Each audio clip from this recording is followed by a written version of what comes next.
de estar aqui. Nós chegamos em missão hoje, nós estávamos no Rio de Janeiro, né? E nós chegamos hoje e eu estou muito feliz de estar aqui hoje, podendo lançar esse tempo novo, porque cada CD é um tempo novo que nós vivemos. O ministério, ele precisa ser assim. O CD, os shows, as missões, elas precisam ser consequência das nossas experiências com Deus. Não é apenas gravar um CD, não é apenas cantar lá na sua paróquia, não é apenas você que dança, talvez, só dançar ali, mas a galera que dança. Mas é ser o primeiro a experimentar aquilo que você vai oferecer.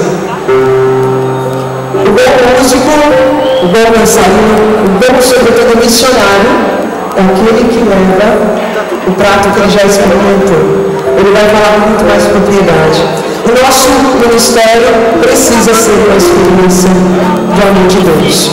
E eu estou tendo a graça de lançar aqui, né, o Jardim Secreto, que é um tempo muito especial para mim. Eu digo que esse CD foi o registro que eu fiz nos últimos 4 anos da minha vida. E, sobretudo, do cuidado de Deus na minha história. Eu estou aqui hoje porque Deus não desistiu de mim. Eu estou aqui hoje porque Deus acredita em mim. Você está aqui hoje porque Deus acredita em você. Amém?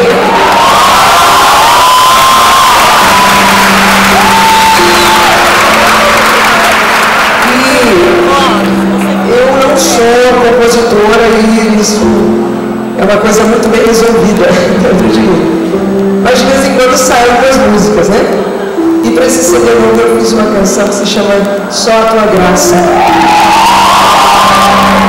O que eu quero apresentar aqui para vocês é um pedacinho de mim, traduzido, esses últimos 4 anos, a experiência do cuidado de Deus. Tá bom? Talvez você não saiba, talvez você ainda não conheça, você de casa também, mas não importa. Ouça e faça dela também a sua experiência do amor de Deus.